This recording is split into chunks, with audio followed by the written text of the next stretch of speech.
Alright, so hello and welcome to another session here at the Gosu Academy. Today what we'll be covering is economy and anti-ecos. If this does not sound like something that really interests you, it definitely should.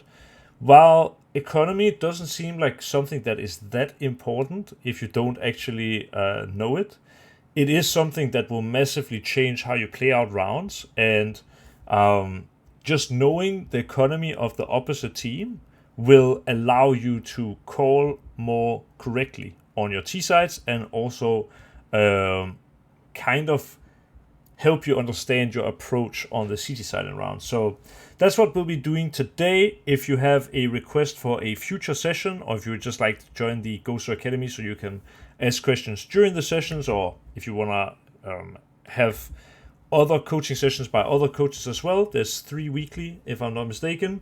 You can use the link in the description of the YouTube video that I will be uploading, and in there you can try it out for 1 month, technically for free, because it's money back guarantee. If you don't like what you are getting from this 1 month, you can get your money back and no questions asked. So heading straight on into it, I've decided we're going to look at Vitality Mouse map 2.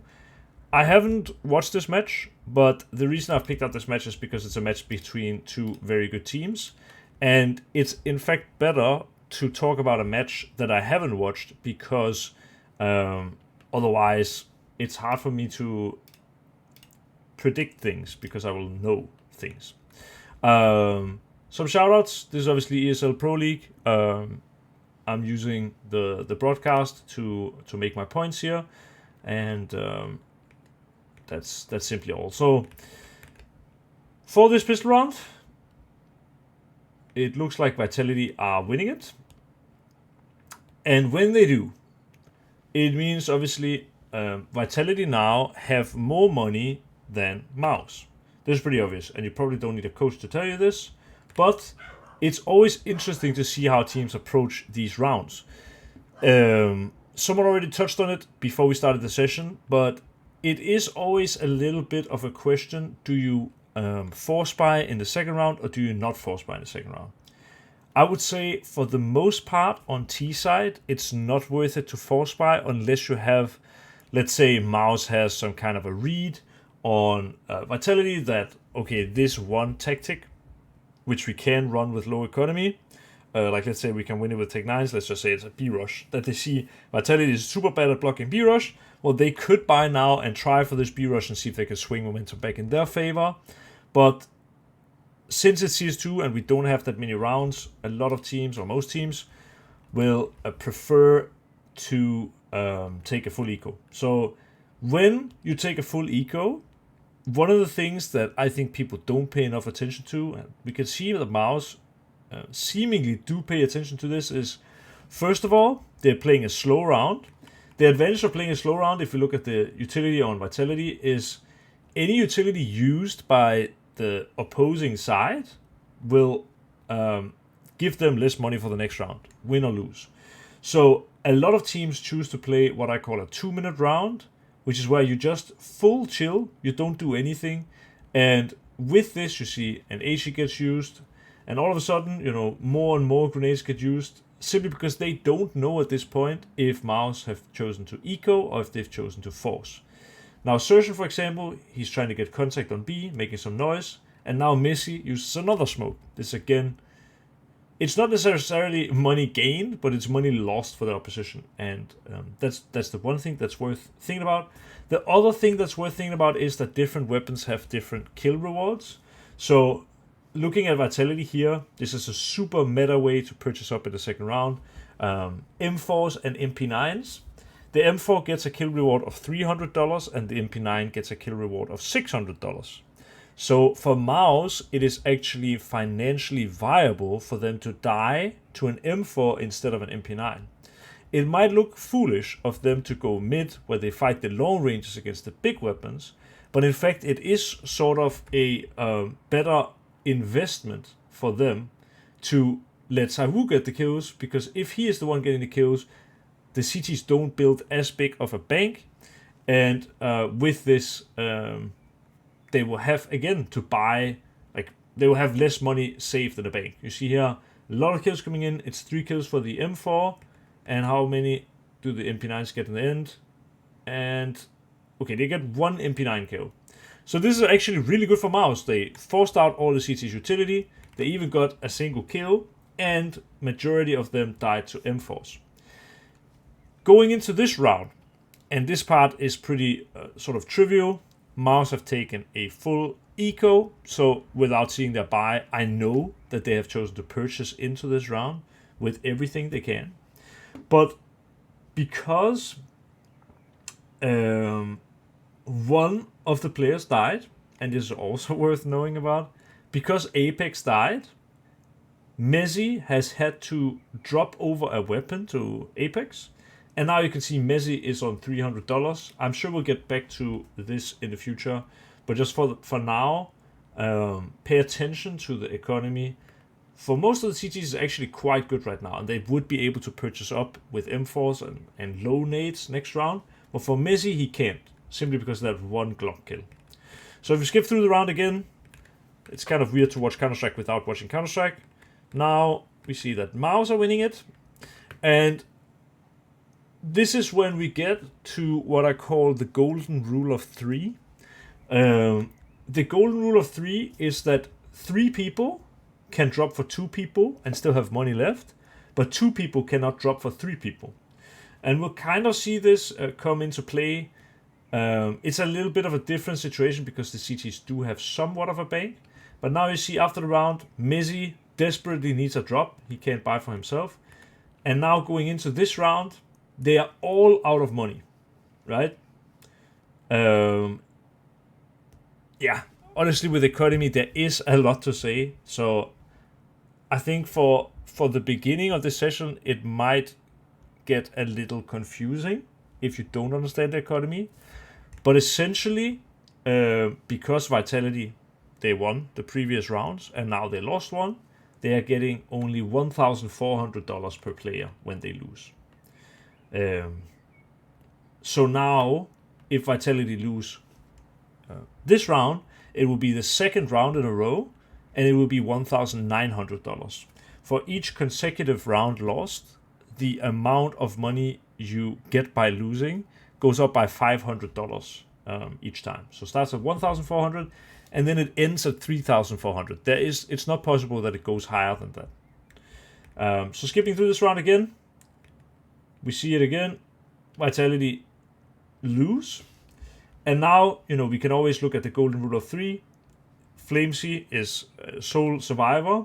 He is definitely not 3 people alive. So likely, with this money that they have and the saved rifle, I think they will buy in the next round because they have a saved rifle. But it's possible also they just choose to take an eco around it. We can see. They do actually decide to take an eco around it. So the reason why this is a little bit of an unknown is that some teams will choose to purchase up around the rifle. Flamesy, for example, could buy an MP9 and drop this to a teammate. And the teammates could also, some of them, be buying MP9s with body armor. But when you have $2,000 and you've just received $1,900, next round, if they lose, they get $2,400, and that's enough for like a decent buy. So that's why they've chosen to do this. And then also typically, talking about anti-ecos, this isn't kind of a true anti-eco, but in these kind of rounds where there's one saved weapon, the way professional players approach it is by putting this weapon in a position where they can win the round. And this is an example of just that. Flamesy up here, boosted above the firebox. And Mouse will be aware of this as well. A lot of scouting going on. And again, we will touch on this later, because this isn't kind of a true anti-eco. But good teams mostly understand that when the other team, so like Mouse, understand that when the CTs don't have a lot of money, it's typically worth it to play slow. And I will explain why later on. Let's play out this round. So now Mouse are killing the Vitality players and doing so quite cleanly. So you can see also Mouse are now starting to build a pretty good bank. A big part of the reason, or actually the only reason that they are building a bank is because they are winning rounds with more than 3 people alive. You can think of it so simply as that. If you win rounds with 2 people alive, 2 cannot drop for 3. So because of this, you will like typically have less money than gained. But if you are with 3 alive, you can start building a bank on 1 player. If you're 4 alive, you can start building the bank on 2 players. And if you're 5 alive, you can start building a bank on, yeah, well, basically everyone. So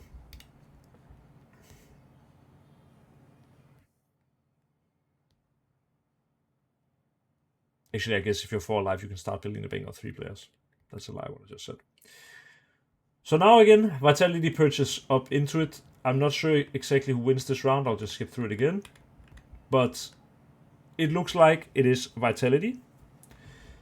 And I will skip through this again a little bit. I'll skip through a little bit to see if there are any sort of interesting things that can happen now.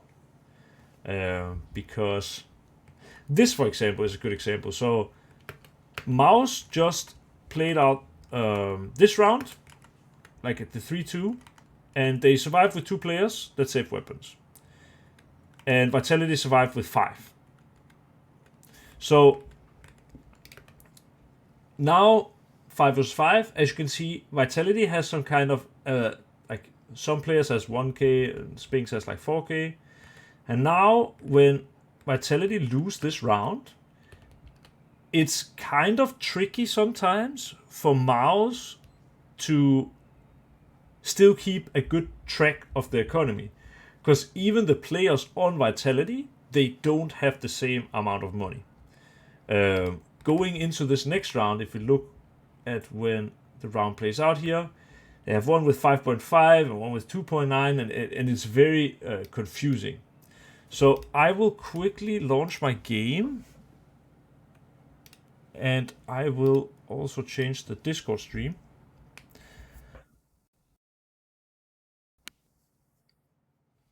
And I might be lagging a little bit, but I hope it's not too bad. Sometimes I get this when my game launches. So just change the Discord stream.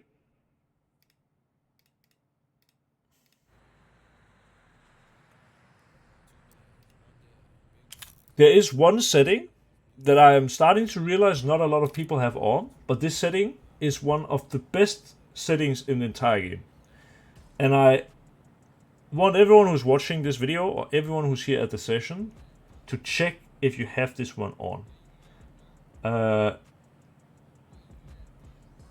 This one. Sorry, what we have on? Yeah, okay. Yeah, Survivors always on. This one should always be yes.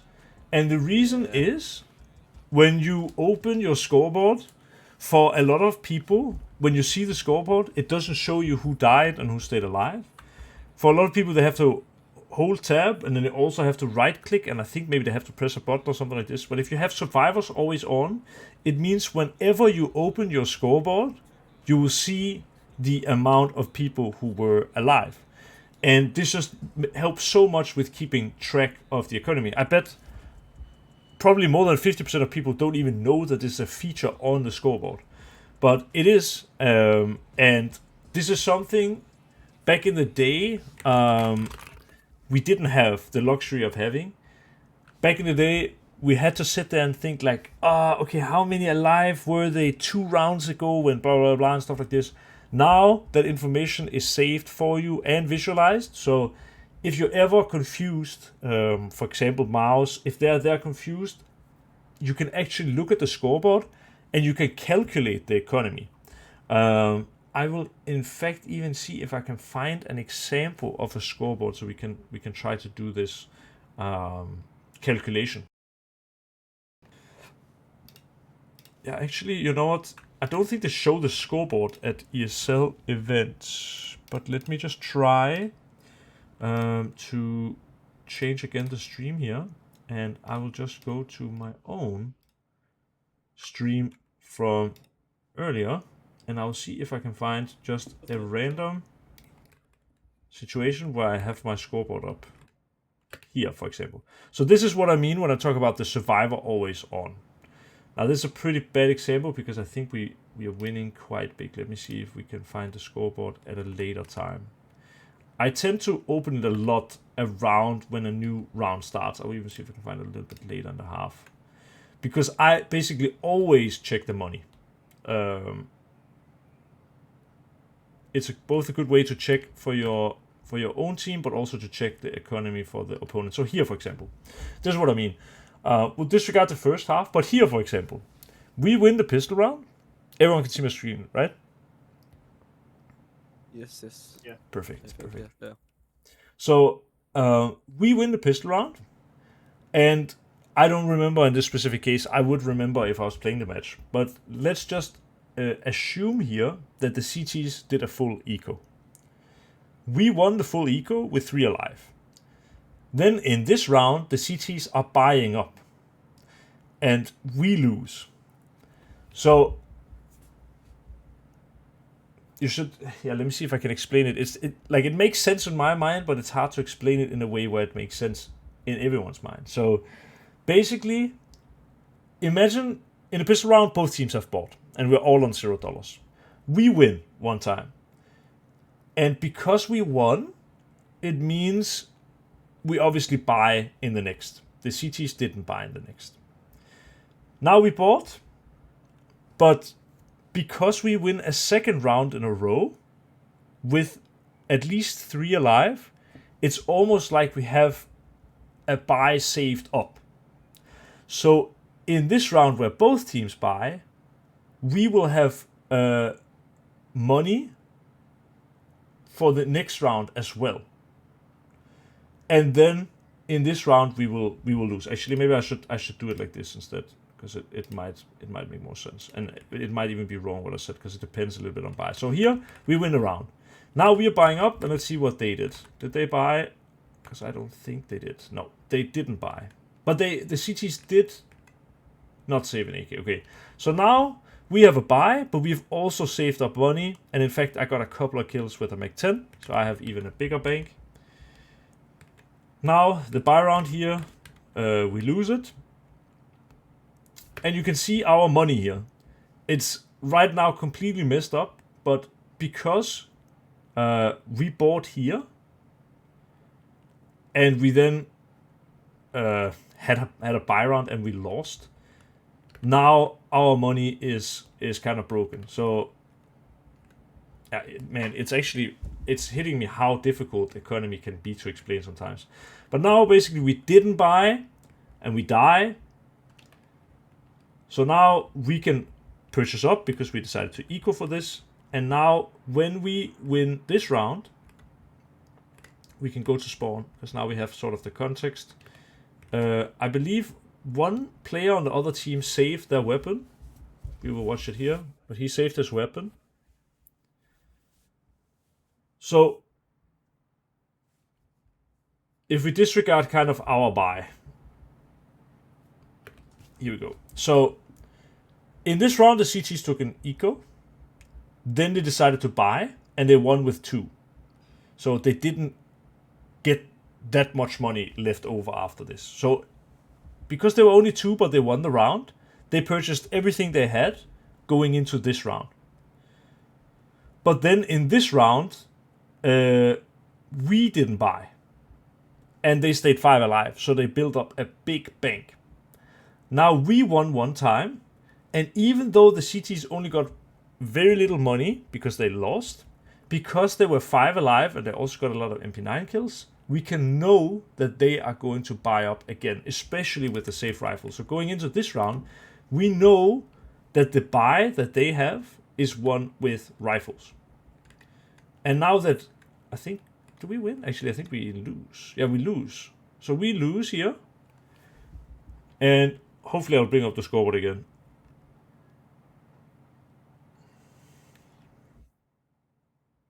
Let me see. Yes. So now the CTs saved one rifle, but they only won with one alive. Now we are going to purchase up again to try and ruin their economy. This is a really common move and something you should definitely look out for. If your team is only one player alive, the other teams will almost always force. Because if you as a, like, these guys that we're playing against that are CT, because they are only one alive, we know that they're not building up a bank. So if we force now and we win, we know that they have eco in the next round. And I don't know if we win it. I don't think so, actually. But again, they are one alive.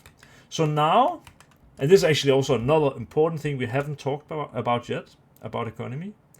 But if you as a T lose a round, but you plant the bomb, not only do you get $300 for planting the bomb for the guy who plants it, so here it's Bo, the professional player, but also, and we will see this in the chat, because we lost, we got $1,900, but because we planted the bomb and then lost, we got an additional $800 on top of that. That's also why sometimes in pistol rounds, it can be worth planting the bomb, even if you know you're going to lose the round, because it allows you to have a Galil buy in the second round as T. But now, because there were only one alive, the smart thing for us here would actually be to buy. The thing for us at this moment in the match is the score is 10-9. And if we now force up again, but the CT survive with, let's say, 4-5, the match can kind of run away from us. Like, we can end up in a situation where we no longer can win this match.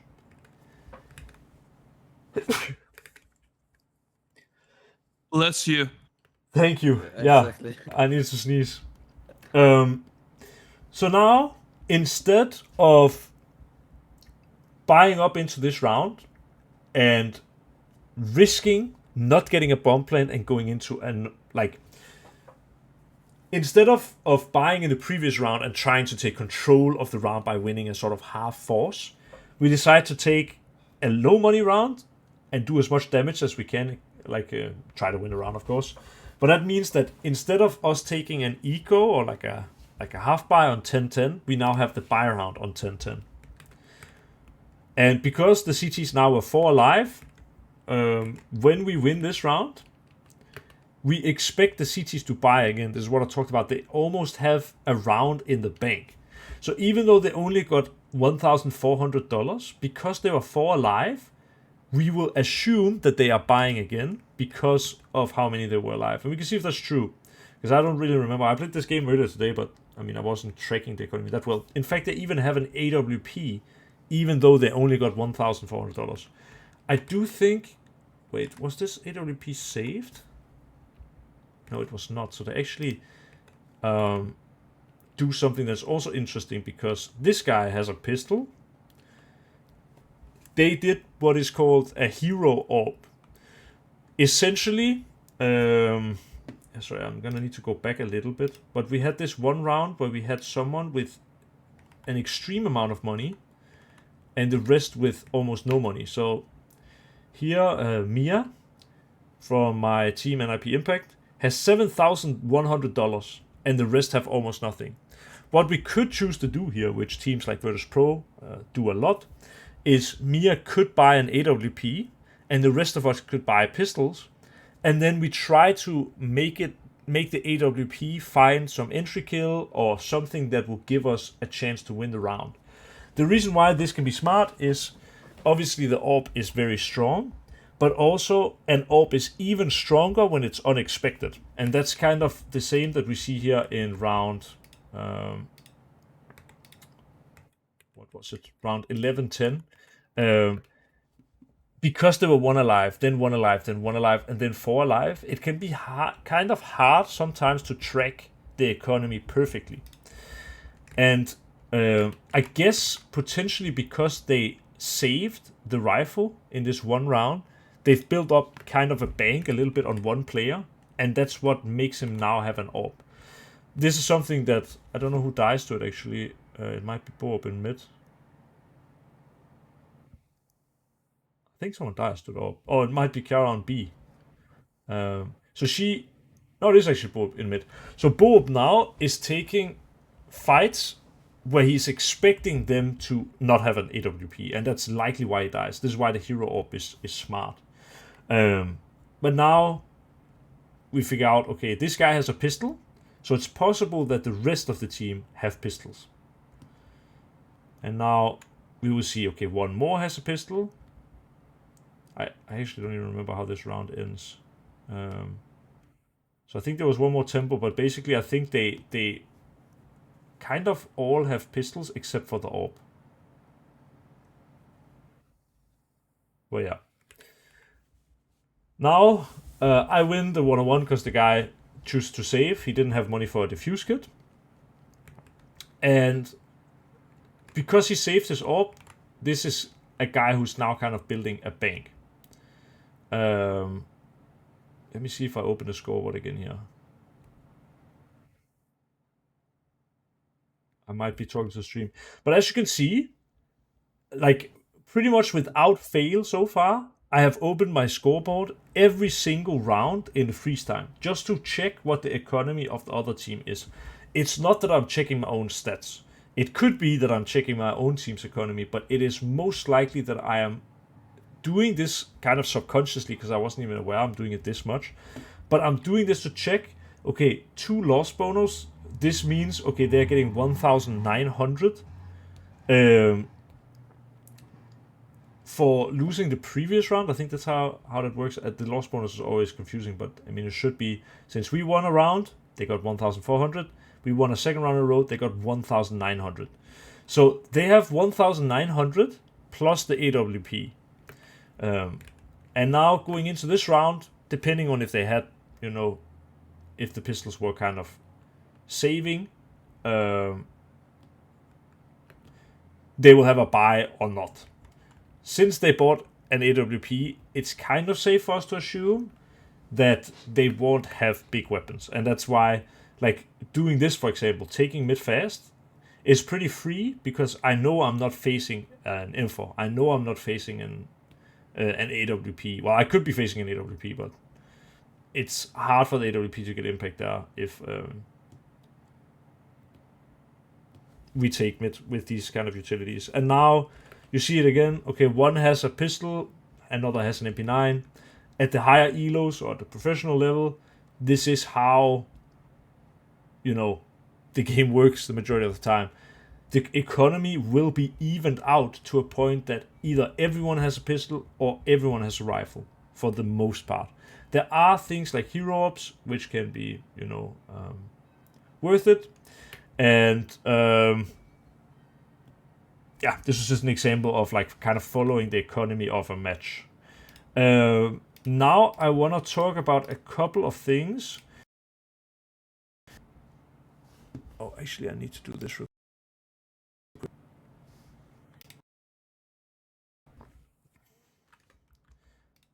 I want to talk about a couple of things that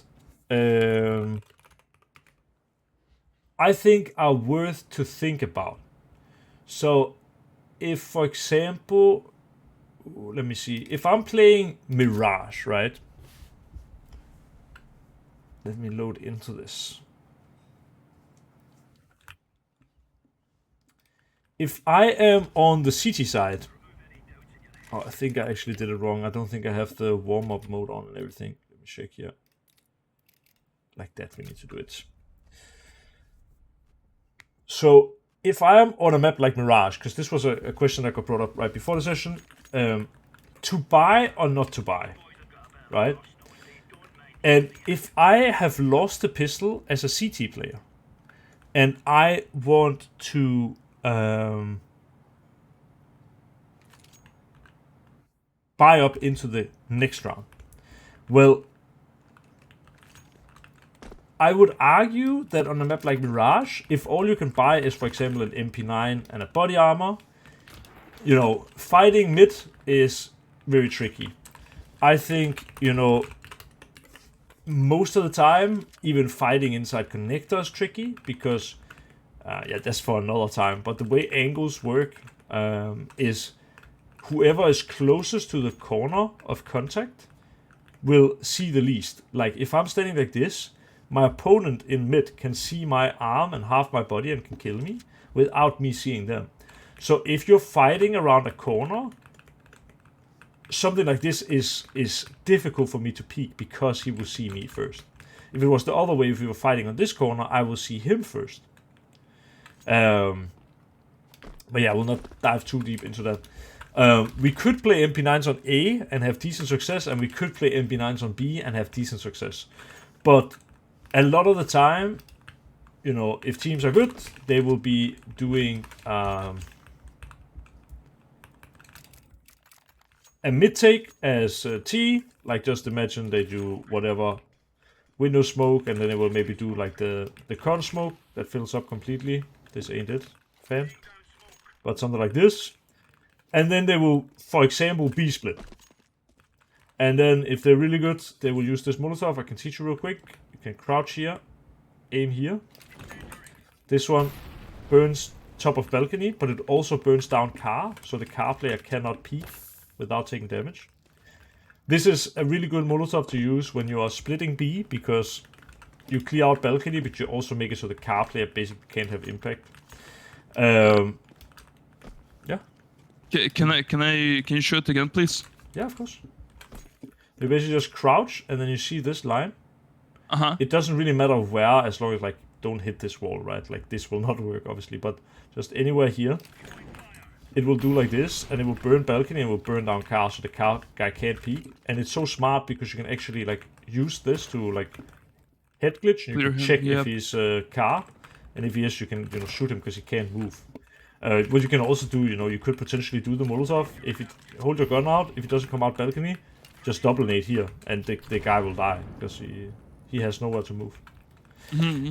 So yeah, this one's really good. Kind of besides the point right now, but anyway, this is an example of a very common T-side strat to win against low money, and this is an example of a round where as CT, it's very tricky to be, winning this type of round with MP9s. But I would argue, and this is probably where I am maybe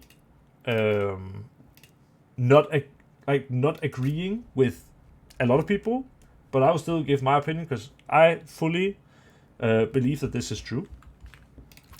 A map like Vertigo, for example, if you can get an MP9 and a body armor, and in some cases like an HE or smoke, this is enough that you can do something valuable. Like, you can, for example, go and do this smoke. I might have actually faded now, but that goes down into gap. You can wait a little bit, and now you control gap, and you can peek ramp in these angles. If you don't want to use a smoke, I mean, there's so many good nade bounce spots on A. I'll show you a couple of them. One of my favorites is this one, where I just bounce it off here. It lands right here, for anyone jumping up here. Another one I started to like a lot is I just go into this bucket and I don't aim here, because I think, okay, it doesn't fail, but aim a little bit down, and this one goes down and lands in this corner. I'm sure there are many others that I use, but these are just examples. And the same on mid. I mean, you can get boosted mid with an MP9, or you can play close on B and get a flash, and there's so many ways you can use MP9s where you don't actually have to fight the Ts on long ranges. And I think a map like Vertigo is a map where you should almost always force buy in the second round. The reason being, I think your win rate in these rounds are really solid, because if the Ts decide to buy, let's say, Galil and nades, it's very winnable with MP9s. So on a map like Mirage is one where on CT I would mostly take an eco, but on a map like Mirage I would buy into it because I think I will win the second round. And there is in fact another type of map.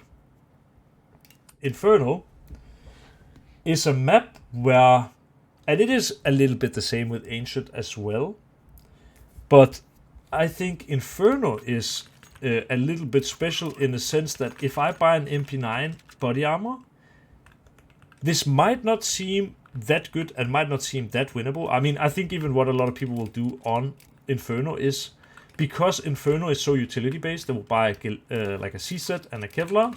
Then they will buy smokes on all 5 players, and they try to win not by having better weaponry, but by utility usage, essentially. Is this as high of a win rate as on Vertigo? I would probably say no. But another thing that I think people don't think about enough is that if I lose pistol in round 1, maybe I'll even write like this, lose pistol round 1. If I eco in round 2, it means I have a bad buy round 3. So around $4,000, right? And $4,000 will get you about an M4 and a smoke, and maybe like a flash or something like this. Like maybe an HE, something like this. And if I lose because my buy is worse than the T's, like let's say I lose the pistol, I do an eco, the T's stay alive with 5. The T's have a lot of money built up, and they can buy every single grenade they want. And now I try to win with a bad buy, and I lose it. Well, now I'm going into kind of like a half buy or an eco in round 4. And now, before I can have an actual good buy round, we're looking at round 5. Or, what I can also do is if I lose pistol round 1, I can force buy in round 2. And if I lose the force buy in round 2, then I can take an eco in round 3, and then my first good buy round, because the losing bonus builds up over time with the amount of rounds I lose. So like, lose pistol round, I force up. Okay, I have $0 left. But now I get 1,000, no, actually in fact get 2,400 after losing this round. So if I take an eco, a full eco in round 3, we're looking at, and now I need to do math, we're looking at $5,300 per player. Even if they bought down to $0 in round 2, if my math is not wrong. And that is leaving us with a much stronger buy for round 4. I have seen this, in my opinion, far too many times, that people will lose a pistol on a map like Inferno, where, how can I say, you need a very good buy to win. A map like Mirage, for example, you can definitely equal round 2 and win with a bad buy in round 3. All you need is like an M4 and a smoke, and it's probably enough. But on Inferno, I would argue, especially if you want to fight for banana control, you need like multiple smokes, you maybe need molos, you need HEs and stuff like this. And a bad buy round, a lot of the time, won't cut it. The way pros will probably even approach like a bad buy round with $4,000 is, instead of buying an M4 and like a smoke, they will actually buy an MP9 and full nades. Maybe even on both players. This is why, while it may seem like the force buy in the second round on a map like Inferno is actually bad, it ends up giving us a better result when we look at buy rounds. At least that's my sort of argument and how I look at Inferno. So there are, like, each map is different, and it's not so easy as to say, oh, you should always force buy, you should always. There were definitely times in Counter-Strike where you should always force buy because the Tech 9 or the C-set was so busted that you could win anyway. And teams also didn't have a lot of coordination back in the day. A lot of anti-go or like anti-force rounds were lost. But in Counter-Strike of today, teams and players are good at playing against this, and it's much harder. So on a map like Mirage, I would say, take equal second round of CT, Vertigo buy in the second round because you have a chance to win it. And even if you don't, you have your first buy round as a good buy round. And on a map like Inferno, even though you might lose the force buy on round 2, you will get your first good buy round earlier. And you will basically get to a point where you're actually playing buy rounds faster after losing the pistol, which is, ideal, I think, in a map like Inferno, which is so utility and economy dependent. Yes. That was part of what I would say is a little bit more advanced economics. I have especially one thing that I haven't made a video about yet. I wonder if I ever will. But basically, for this I will need to change up give me just a moment. So, I have what I call VP call.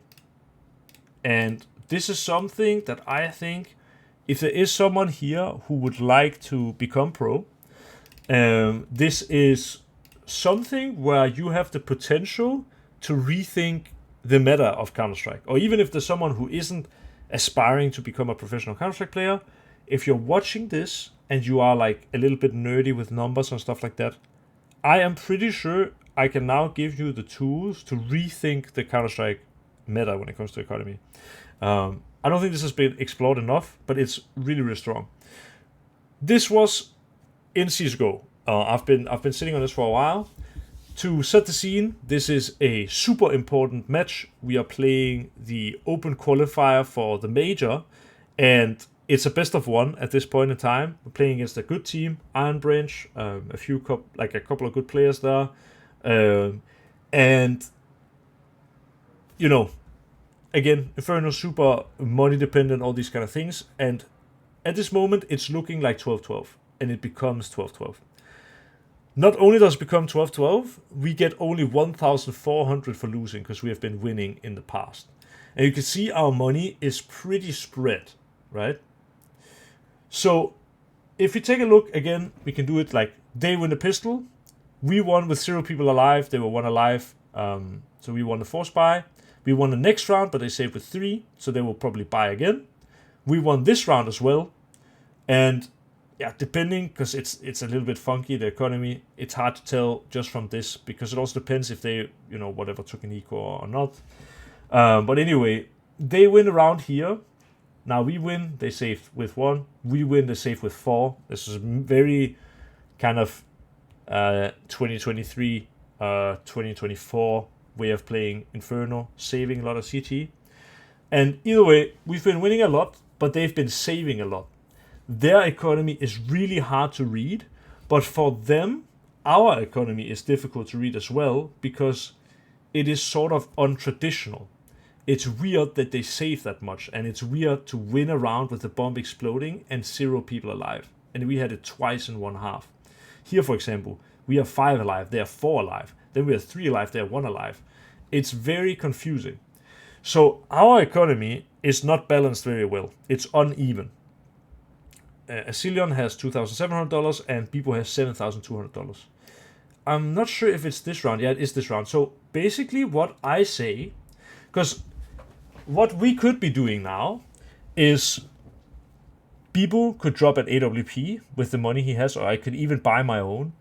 Bibo could buy an AK for himself and drop one for Asilion. And Jetgar, actually he should be the one buying the AWP, and I would be able to drop 2 AKs, and then the money evens out again. We have an AWP, and we have 4 AKs and with nades. So this is a pretty good situation for us. The issue that we are having at this moment is, because we are what's called essentially money fucked, we only get $1,400. It means if we buy into this round fully right now, and we lose it, we are not only 13-12 down, but we are 13-12 down with only $1,900, which forces us on a full eco, meaning the score is 14-12, before we get our next buy, and then we have to still win with a bad buy. A lot of information to take in. Super passionate about this, but basically I say, and I think you can hear my... I have a call here, honestly, but we can take a pause. We have no more left. I think, honestly, we should do like a half buy apps pop. They're never going to expect it because they know we have so much money. Yeah, so we save money for next. Like we can...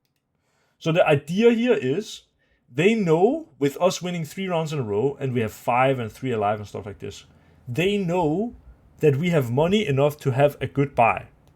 An apps pop, for example, is something you typically will go for when you don't have that much money, because you will use Mac 10s to run out of apps and try to make that work. So for the CTs, they are good enough, they are all good players, good enough to understand that we have enough money for a regular buy round. But instead of buying up fully, we buy up only half. I will show you how this works. So amazing, by the way, that my team trusted me on this. So yeah, Bibo, people who had more money, like the most money, he has now 2,400. If we lose this, he will have enough money that he can still buy up into the next, like buy an AK. I think we would be getting 1,900, right? So he would have 4,300. That's enough for an AK and a head armor and a smoke and a flash. That's kind of decent. He could go for body armor as well. We see Richie 1,900, a little less. Jetka so far 3.4k, 2.4k now. Actually, people even bought up more. But anyway, so now going out of spawn, we have actually given ourselves a bank for the next round without the enemies knowing it. They are expecting a full buy round here, and we are only buying sort of a mixed buy. Now is the great question. What happens if we lose? What do the CTs think if we lose now? That you guys won't have money, probably. Yes. Because if you had a lot of money, why would you go with 2 Mac-10s, 2 AKs, and a Tech 9? So for us right now, if we win this round, we have $4,000 plus the win. But if we lose right now, they think we are out of money, and then we can buy one more time when they expect us to be eco. And this is the brilliance of the VP call. I saw it one time from Virtus Pro, and I mean, obviously it's not like I got told that this was their thinking and stuff, but I saw it and I thought about it a lot, and this just makes so much sense. Now we are doing a tactic that they are not expecting, which is a straight up apps pop. And the reason they're not expecting it is because they're expecting a full buy. But if we are to lose now, they will not expect us to have a buy next round. And I mean, the beauty of it is that because they don't expect an apps pop, we now go out A, we get 2 kills. Midside, dead. I kill midside. Now we get even another kill on long. And now we win it with 4 alive. Plus I get an AWP from the opponent. And we all have AKs, basically. And now going into the next round, look how our money looks here. We have an AWP saved. I have $8,000. Jetka has $6,000. Asilian has 5,500, and Richie has 5,700. Now, instead of obviously being, down 13-12, which was the risk by doing a buy round and losing, we happen to be 13-12 up. That's, based on a little bit of luck as well, I guess. But not only are we 13-12 up, we are 13-12 up with a big bank. If we would have bought up fully and we would have won, we would have been up 13-12, but with almost no bank. So we would still get money fucked if we would lose the next. But now, if we lose this round, we still have plenty of money for the next round. And this is super much better in a situation where the game is getting close. You want it to be kind of late in the game, because that's when the CTs will run, they will lose track of your exact economy, right? If you do it at the start of a half, it doesn't make sense, because there hasn't been enough rounds for there to be some mystery about this. Does that make sense? Yeah, absolutely. And this is something where I'm kind of passing the baton on to people in the academy and the people watching on YouTube. There are for sure ways that you can look at this from like a super logical or like a programming standpoint or these kind of things where you can, maybe you can even, I don't know, see, I'm not good at programming or anything like this, but I'm sure there is some kind of program you can code where you can predict the optimal buying strategy.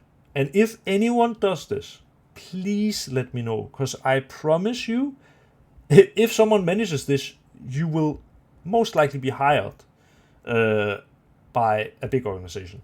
If you find some kind of new way to abuse the economy. This is an example of economy done really well. And this kind of buying untraditionally is super interesting, because it throws the opponents off. They don't know what to expect anymore.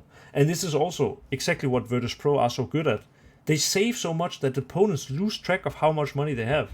And they always have an AWP hiding somewhere. The fucked up thing in this match is we go on to lose the match anyway.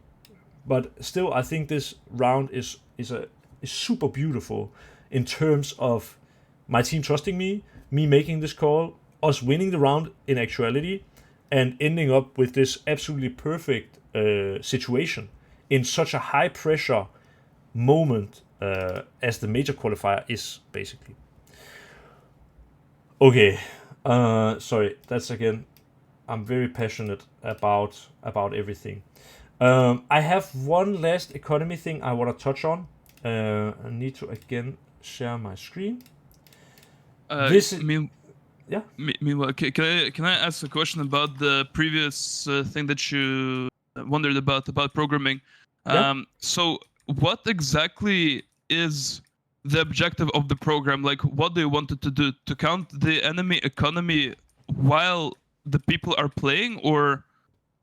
No, what I want is, let me explain. There's an interview. I have a video about it as well. Hang on, let me find it here. Sorry for all my tabs. Snappy Neosavi, something like this.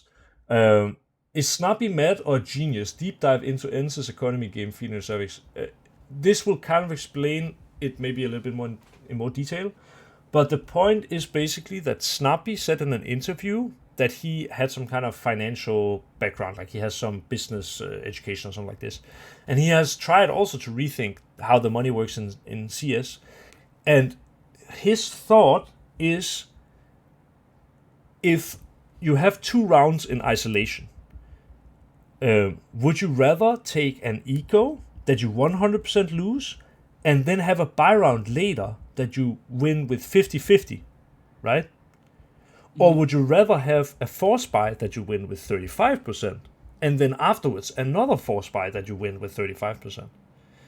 If you look at it, just with the numbers, obviously it's not as simple as just saying, 35 plus 35 is 70%, so it's better. But it's interesting to look at economy in that way. And what I want this program to do is, because sometimes I think we humans, we are too bad at being creative. It doesn't even have to be from a programming standpoint, but it's just, I want a program that somehow calculates what is the most optimal buy with the rest of the game taken into consideration. You know what I mean? Like, is it better for me to force buy now? Or is it better for me to take an eco now? Like, let's say you make a program that has data from all Inferno demos in the last 3 months, for example. And with this program, you check what is the win percentages of force buy rounds, what is the win percentages of buy rounds on the T side, what is the win percentage of eco rounds on the T side, and then somehow find a way to represent this data and like make it come to a conclusion where, so that but if I'm in a situation in round 3 where I have this amount of money, it's better for me to buy now. You know what I mean?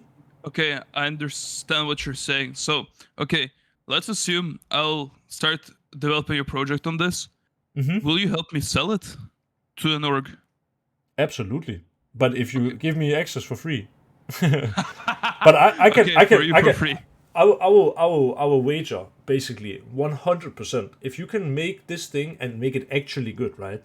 You could write an email to any team, any top team right now, they will all buy it. Like, I have a program that I'm using now, and it has, a lot of features, much more than this. But I think every top team is using it. I'm not allowed to show it. But I know that top organizations are willing to pay a lot of money to have access to programs like this. And if you are the first one to create a economy predictor that tells you about win percentages or something like this, it doesn't even have to be necessarily like an interactive product at the beginning. It can literally be an Excel sheet that says, if you have this amount of money, it's in this round, it's better you do this or something like this. This kind of thing, you could just print out an Excel sheet and you could bring it to tournaments, for example. And if you have that, then I wager anyone would want that. Like, a coach can take a tactical timeout, be like, okay, looking at the money, okay, the optimal strategy for us, percentage-wise, right now, is for us to, whatever, force buy until we have $850, whatever, Like, again, there's a lot of stuff, and it will take a lot of fucking work. But if you make something like this, I will almost promise you, like, 95% of top organizations will buy it on the spot. Like, that's my opinion. And I can promise you, if you make this, I will absolutely help sell it to NIP. 100%. All right, thank you. Yeah, no problem. But it will be a ton of work. It has to be very good, obviously, because it needs to not have mistakes. I want to find, real quick, it doesn't matter really what level we are at. It needs to be like a decent level, but I need a big advantage here in some match. Like a big lead in the first half. Like something like 10-2 would be ideal. 11-1, this is perfect. So this match just got played earlier. And I'll skip through it all, because this is the last thing I'll be teaching you today about. I guess we didn't even really have time for talking about anti-equals very much, but then we still have that for next time. Okay, they're up 10-0, right? And now it becomes 11-1. Now we will see, I think, MIBR lose this pistol. And now the question is, oh well, it's actually not even a question, it's just, in my opinion, fact. This, what they're doing, is super bad. If you have a very, very big lead, you should never force buy. Because if MIBR take a full eco now, they will have the $1,900 that they lost, basically. Then, by taking an eco, they will get an additional $2,400 on top. Then they have $4,400. And this is like, okay, now I understand I'm introducing some risk with the next thing I'm going to say. But I even think if you have a lead like 11-2, you should take a double eco. It sounds crazy, but if you get $1,900, let me... Oh, I can't really write a notepad. But let's say they would now have $1,900, right? Then they would take an eco. Okay, $2,400 on top, right? This is $4,300. If they take another eco, even though it's kind of ludicrous, and even though they are allowing their opponents to build up a massive bank, they themselves will have 4,300 plus the 2,900. If my math is correct, that's 7,200. That sounds right. With $7,200 after only 3 rounds played in a half means no matter how the half ends, you will always have money. If you are 11-4 up and you have $7,000 as CT and you have a massive losing bonus built up, you can never run out of money. Even if you buy an AWP and full M-Force and everything, let's say from the 7,200, you buy an M4 for $5,000, right? Well, you will still have $2,000 left over. And then even if you lose the next round, then you're getting 3,400. So then you have again 5,000. Then you can buy an M4 again. And then even if you lose and you bought down to $0, you will still have 3,400. Then you can still do like a small force buy and you will still get 3,400. Okay, but what happens if you then win one time? Then you don't have the ability to break the T economy, right? But there is no breaking the T's economy if you are anyway at 11 rounds and like in a situation where it's 11-4. When the CTs win a round, they will never be able to break the T economy. Like, okay, if they win this force buy, they can break the T economy. But you will see it here. They won't win the force buy. Now the T's are starting to build a bank. And I think MIBR probably won't win this round either, right? Let's just say. They actually do win this round, so it's kind of annoying. But anyway, let's say that MIBR go into this round now. And they don't win. Then Aurora is building up a bigger bank and blah, blah, blah. If you're up 11-4, when you win one round, the T's will almost always have at least money for one buy. And so you can't break their economy because if you win one round, which is what MIBR will do now, they are going to go to 12 rounds. And as soon as you're on 12 rounds, it doesn't matter if you can break the T economy anymore. You just need to win one buy round. So if they would now have built up an insanely big bank, like actually forfeited a couple of rounds in a row to build up their losing bonus, then when they would win, let's say the first buy round, which would be 12-4, where both teams have the full purchase on both sides, because of the way economy works in CS2, they would just take sort of one step down the loss bonus ladder. If they're getting 3,400 and you win a CT, if you lose the next, you still get 2,900. And that's why it's like you will never run out of money. So theoretically, at least in my mind, if you are very far ahead, like 10-2, 11-4, take an eco in the second round if you lose the pistol, and take an additional eco. Because even if you're forfeiting one extra round, you have money for the entire half, and you're basically playing buy round versus buy round for the rest of the game. And if you're up, let's say, even if you took a couple of extra, like even if you took one extra eco and your lead is then 10-5 or it's 11-4, if you play buy rounds with full utility on both teams the entire rest of the half and you can't win a single round, then you fucked up in those rounds.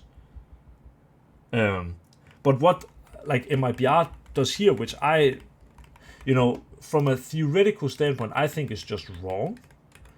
Losing the pistol and buying up, the idea there is, okay, we want to win a force buy round and break them, and then we win easily 13-2, right? But now if they lose, then they have to anyway, normally, here they save, but normally they would have to take an eco, and then it anyway becomes that 11-4. I don't know if it makes sense to people. But basically, to keep it very simple, if you have an extremely big lead, you need to take an extra eco to build up a bank. If you have a lead like 10-2 or 11-4, or 10-2 or 11-1 at half, take an extra eco and you will never run out of money, basically. And a lot of teams, actually every team does this wrong, but yeah, this is how it should be done. Any questions? Kind of. So would you say that in that situation, anything above like 9 rounds above your enemy, or could you possibly run the same thing with like 7 rounds to kind of pull yourself back into a half? Yeah, I mean, it kind of depends as well on the situation, right? But like in a situation where you are CT side on Anubis, it can even be sometimes hard to win buy rounds, right? It's probably the hardest CT side to win buy rounds on. But if you're playing a map like, I don't know, Mirage, whatever, and you're playing CT and you won the T side 11-1, absolutely you should do this, because you will win one of the buy rounds eventually. And so long as you just win one buy round, you get to 12 if you're up 11-1, for example. And you will have buy rounds the entire time. You'll never have to eco. And you will never have like some weird economy where it's force buy. And either way, it will be super hard for the opponents to track your economy. It's almost impossible because you took that one extra eco, which no one does. So no one has played against it. I don't know if that answers your question. Yeah, okay, good. All right, any other questions? Yeah, I do. Okay, you go first. You go first, Bratan. It's not related to this. Okay. Okay. This is more regarding HLTV. I know that there's a tab where you can win, or where there's like it's like a statistics tab where you can see 4v5s won, then hot areas on the map. I'm not sure about hot areas on the map, but 4v5s, eco rounds. Where can I find it? Good question, actually. I think it's this FTU. Yes. And then, okay. And as I understand, there's no like hotspot for maps. Oh yeah, there's a tab maps. Can we see to the left navigation? Maps. I think this is something. Oh yes, it says that's what I'm looking for. Yes. Yes. Okay. Okay. So I require maybe like $50,000 for this. Okay, that's it. Yeah, that's perfect. Perfect. Nice. Who let him cook? Who let Blood cook? No, but really, if you do this, it would be great. By the way, congratulations, RP, winning a match. Let's go. Pick up my org. We had one more question. I think. Yeah, it's not related to this topic. I just want to ask, what do you think as a Danish player about Blamef joining Fnatic? Yeah. Well, I mean, I've played with Benjamin, and he's one of my favorite teammates of all time. Like, the guy's so funny, so extremely hardworking. Yeah, if you want, well, my honest opinion is I think it's insane that people have this idea that he sucks as IGL. I played under him as IGL many times, like when he was IGL many times. Probably And- just didn't work out with us that Yeah. Astralis duo with Jabbi and Stan. Yeah, actually. Yeah, I think that's it. And like, I think he's a great in-game leader, honestly. He's super big game player. Like, he never gets nervous or anything like this. He always steps up in the clutch, so I think he is a little bit of a risk, and that's why not so, like, a better team than Fnatic didn't take him, because he has a lot of negative connotations to his name in terms of, like, his playstyle and stuff. But yeah, he's unreal. In my opinion, yeah, I think he's unreal.